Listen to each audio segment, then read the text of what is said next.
Hi everyone, welcome back to my channel. In today's video, we're going to do my first look for round 4 in World Cup Fantasy.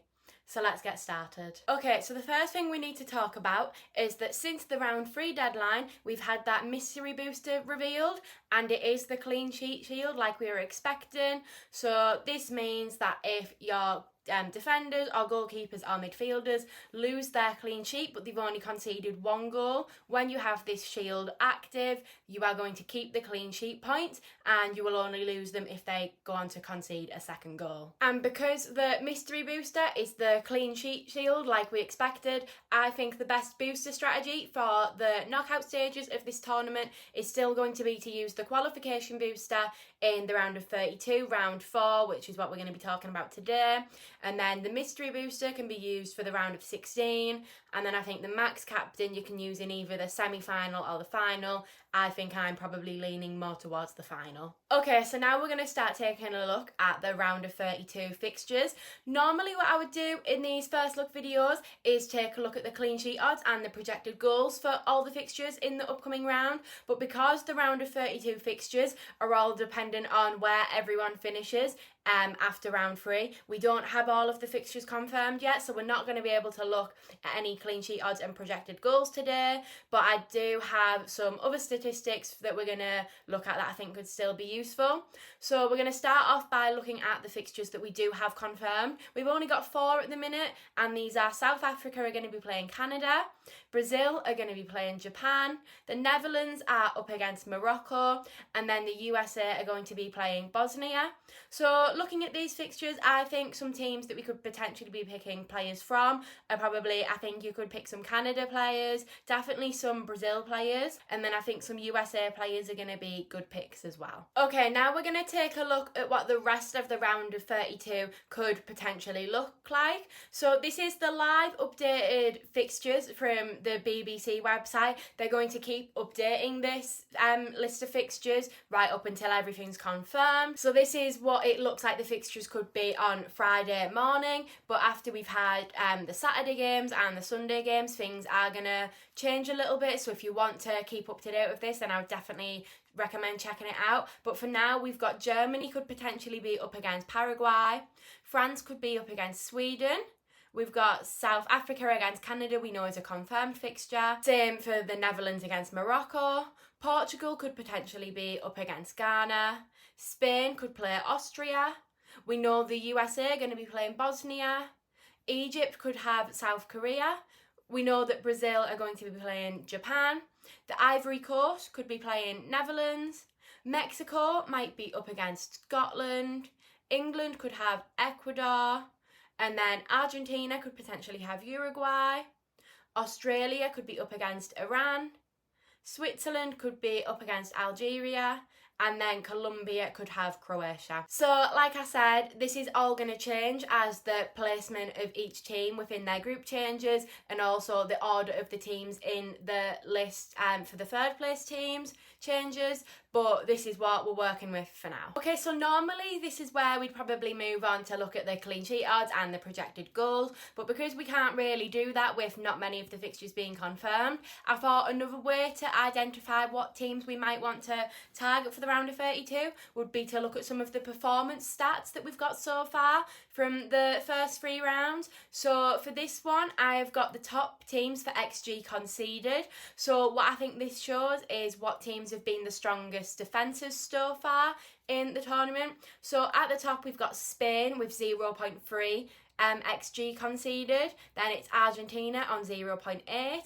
England are on 0.9. Portugal are on 1.1. France are on 1.2, and then we've got Mexico, Colombia, Uruguay and Japan all on 1.5 XG conceded, and then the last team that is in the top 10 is Congo on 1.6 XG conceded. Okay, so now we have got the top 10 teams for XG throughout the first 3 games of the tournament, so I think this is going to give us a good idea of what teams we can be targeting to pick attackers from for the round of 32. So the first team at the top is Canada with 7.5, and then Brazil are on 7.3 XG, Germany are on 6.8, Switzerland are on 6.4, Then we've got Morocco on 6.1. The Netherlands are on 5.2. Ecuador are on 5.1. Norway are on 4.7.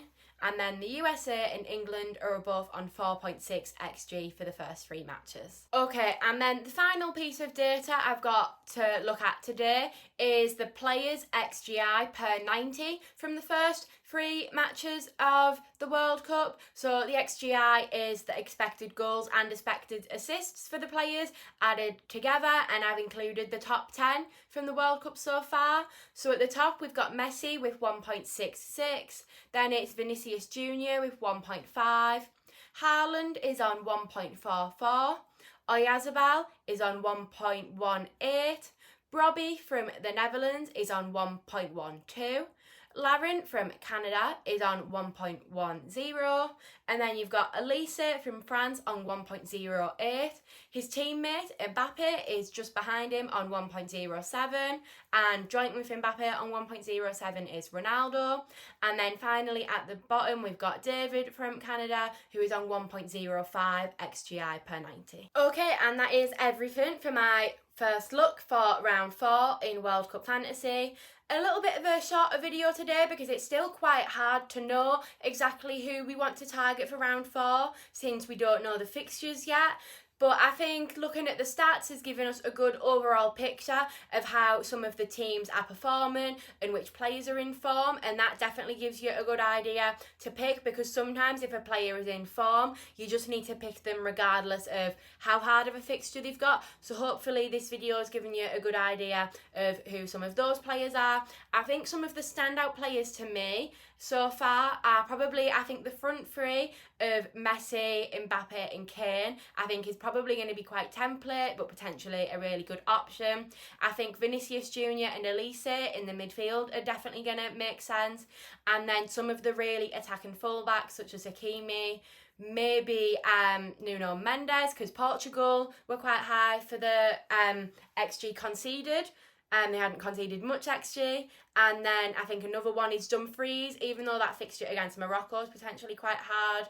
I think Hakimi and Dumfries could still be good options. So there's definitely still a lot to think about over the next few days for which teams to pick players from and who to pick. And we also need to get the fixtures confirmed before we finalise anything, but hopefully this video has given you a good start of roughly knowing where to look for what players you should be picking.